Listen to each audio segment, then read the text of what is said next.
En quoi peut consister l'approche communautaire contre une épidémie comme le choléra? Quels sont les challenges, les problèmes qu'on peut rencontrer lorsqu'on met en place un plan de gestion communautaire d'une épidémie comme le choléra? Quelles sont les solutions qu'on peut apporter pour répondre à ces problèmes-là? Voilà les points que je vais aborder avec toi dans cette vidéo. Je vais partager avec toi une expérience que j'ai vécue dans la gestion communautaire du choléra et j'espère que tu pourras en tirer grand chose. Bonjour à tous et bienvenue dans cette chaîne YouTube qui s'appelle Parlons de santé publique. Dans cette chaîne, on parle des thématiques de santé publique, l'actualité sanitaire. Également, je partage avec vous mon expérience quotidienne en santé publique. Donc, si vous n'êtes pas encore abonné sur cette chaîne, je vous encourage à le faire pour ne rien manquer à chaque fois qu'on publie une nouvelle vidéo. Alors, comme je l'ai dit dans cette vidéo, je partage avec vous une expérience que j'ai vécue dans la gestion communautaire du choléra.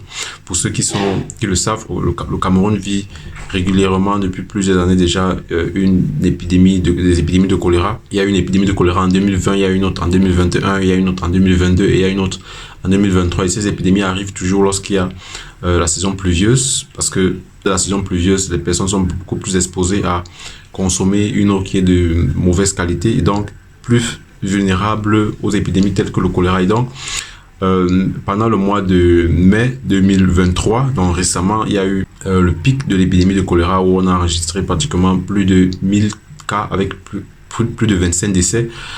Juste pour la région du centre.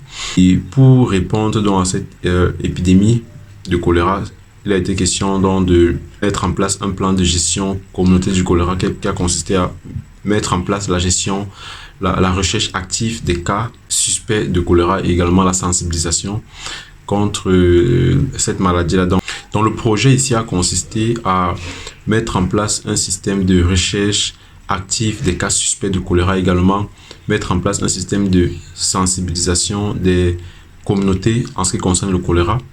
Et il a donc été question pour moi de travailler avec des équipes de terrain, ce qu'on appelle les agents de santé communautaire, qui étaient donc impliqués dans la recherche active des cas suspects de choléra, également la sensibilisation du choléra. Donc les objectifs ont été ceux-là, de rechercher activement les cas suspects de choléra et de les ramener au niveau du centre de traitement du choléra afin qu'ils puissent être pris en charge.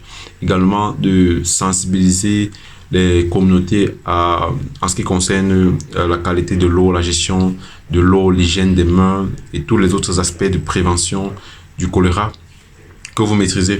Alors, pour répondre à ces objectifs-là, il y a eu plusieurs challenges qu'on a rencontrés. Déjà, la technique qui a été utilisée pour répondre à ces objectifs-là a consisté à déjà former ces équipes d'agents de santé communautaire en ce qui concerne la recherche active des cas, également en ce qui concerne la sensibilisation des communautés en ce qui concerne le choléra. Donc, les équipes ont été formées et ont été déployées dans les zones spécifiques qui étaient concernées dans le projet. Mais les difficultés qu'on a rencontrées, on a rencontré plusieurs difficultés dans cette stratégie-là. Et la première difficulté qui a été rencontrée ici, c'est la forte stigmatisation du choléra. Vous savez, le choléra est défini par plusieurs personnes au Cameroun comme étant la maladie des mains sales, ce qui n'est pas totalement faux, parce que lorsqu'on a les mains sales, lorsqu'on n'a pas une bonne hygiène des mains, on est beaucoup plus susceptible d'attraper le choléra en cas d'épidémie.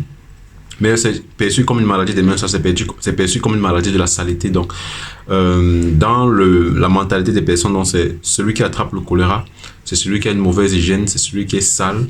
Et cela fait en sorte que le choléra est fortement stigmatisé lorsqu'une personne a la diarrhée ou alors lorsqu'une personne pense que ce qui souffre du choléra, il sera pas susceptible de se rapprocher des autorités sanitaires ou alors ne voudra pas que cela soit connu des autres membres de la communauté parce que c'est fortement stigmatisé. Donc voilà le premier problème. C'était difficile pour les équipes de retrouver, de rechercher ou alors d'avoir des personnes qui admettent avoir eu des cas de diarrhée. Même lorsqu'elles admettent avoir eu des cas de diarrhée, c'est difficile pour elles de venir au niveau des hôpitaux parce que les autres membres de la communauté sauront qu'il y a une personne qui souffre de diarrhée, une personne qui a eu le choléra, et ça entravait justement les activités, les efforts de recherche actifs des cas par les équipes déployées sur le terrain. Donc voilà le premier problème qu'on a rencontré.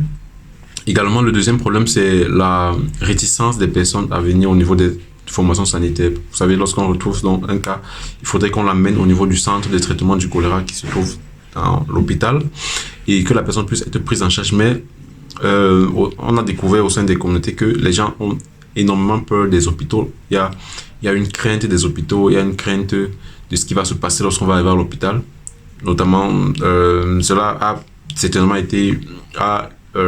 augmenté certainement avec la COVID-19 qui a eu lieu et qui a également réduit la réticence, qui a augmenté autant pour moi la réticence des personnes à venir au sein des formations sanitaires. Donc, voilà l'autre problème qui était qu'on a rencontré, la forte réticence des personnes à venir se faire soigner en cas de diarrhée au sein de la formation sanitaire. Et le troisième challenge, et non des moindres, c'est l'infodémie autour du choléra. Il y a plusieurs fausses informations, plusieurs informations qui sont relayées au sein des communautés concernant le choléra, ce qui m'a quand même surpris parce que voilà, le choléra c'est pas le coronavirus. Le choléra c'est une maladie qui est connue en Afrique depuis plusieurs années. Et tout le monde sait que le choléra c'est pas une construction, mais il y a eu plusieurs des informations qui étaient relayées en ce qui concerne le choléra. Donc voilà les challenges qu'on a rencontrés dans cette stratégie-là. Et maintenant, je vais vous dire comment est-ce qu'on a fait pour essayer d'apporter une solution à ce problème-là. Donc la solution déjà, ça a été vraiment de renforcer l'éducation, la sensibilisation en ce qui concerne le choléra, pour faire comprendre aux personnes que le choléra n'est pas uniquement la maladie des mains sales. Si vous avez le choléra, c'est pas uniquement dû à votre mauvaise hygiène des mains. Ça peut être dû au fait que vous avez consommé une eau qui a été contaminée au préalable et vous n'avez pas traité l'eau. Donc, il a fallu donc chercher également cet aspect de la prévention là, pour que les gens ne pensent pas exclusivement que c'est lié aux mains sales. Et on a renforcé l'éducation pour la santé à ce niveau-là, au niveau du traitement de l'eau. Comment est-ce qu'on peut mettre en place également l'hygiène des aliments qu'on va consommer, parce que le choléra également peut se transmettre par ces différents aspects-là. Et en ce qui concerne la réticence des hôpitaux, il a également fallu faire comprendre aux personnes qu'il y a des équipes spécialisées qui ont été mises en place pour prendre en charge les personnes qui ont la diarrhée, les cas suspects de choléra, et que ces équipes-là sont des infirmiers, des médecins camerounais, parce que généralement on a la peur du fait que le personnel sanitaire soit des personnes d'un autre pays, d'un autre continent, et il a donc fallu rassurer les personnes pour les faire comprendre que voilà, ceux qui vont s'occuper d'eux sont des personnes, sont des Camerounais, et qu'il n'y a pas raison d'avoir peur d'aller à l'hôpital pour se faire soigner. Bon, cette approche n'a pas eu beaucoup de succès parce que la crainte des hôpitaux, la crainte d'aller se faire soigner à l'hôpital est très présente au sein des communautés. Donc, le troisième challenge qui concerne l'infodémie autour du choléra, la solution qu'on a essayé d'apporter, c'est de mettre en place un plan de gestion de l'infodémie à travers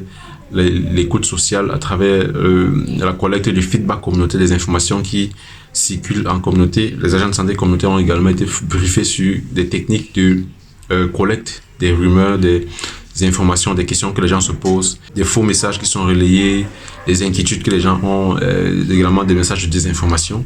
Donc les équipes sur le terrain étaient équipées pour faire remonter ces informations-là pour qu'elles puissent être analysées, et on a inclus également d'autres sources de données pour pouvoir produire de manière hebdomadaire un rapport du contenu infodémique et grâce à ce rapport-là, adapter les messages de sensibilisation en fonction des questions que les gens se posent, en fonction des fausses informations qui circulent sur les réseaux sociaux également dans les communautés. Donc voilà en quoi a consisté cette stratégie également. On a pu travailler avec des partenaires clés comme les guérisseurs traditionnels, et j'ai été intrigué de constater qu'il y a une guérisseuse traditionnelle qui reçoit plus de 1500 patients par mois. Donc c'est énorme. Lors de la visite chez un guérisseur traditionnel, on a fait comprendre qu'il reçoit plus de 1500 patients par mois. Et à travers cette vidéo aussi, vous pouvez voir la file d'attente qu'il y a chez ce guérisseur traditionnel-ci. Et là, ça nous a fait comprendre également que c'est important dans nos stratégies en santé communautaire d'inclure ces genres de cibles avec qui les patients se tournent régulièrement, parce que lorsque les gens n'ont plus confiance aux hôpitaux, ils vont se tourner vers des guérisseurs traditionnels qui, disaient-ils, soignent toutes les maladies. Aucune maladie ne les échappe. Donc, dans l'approche recherche active des cas, on a également eu à travailler avec des pharmacies de la rue ces pharmaciens de la rue vers qui plusieurs personnes se dirigent lorsqu'elles ont des problèmes de santé. Et ces pharmacies de la rue-là peuvent facilement être au courant des cas de diarrhée qui se rapprochent vers eux et donc nous tenir informés pour qu'on puisse aller directement vers ces cibles-là. Donc voilà en quoi consistait la gestion communautaire du choléra dans ce cas-ci. J'espère que vous avez pu capter certaines informations utiles pour vous. Si plus tard vous aurez amené ce genre d'approche communautaire du choléra, est-ce que vous avez également des conseils, vous avez des ajouts par rapport à ce qui a été utilisé? Je suis curieux de vous lire dans les commentaires. Merci d'avoir regardé cette vidéo. J'espère qu'elle vous aura plu. Sentez-vous bien.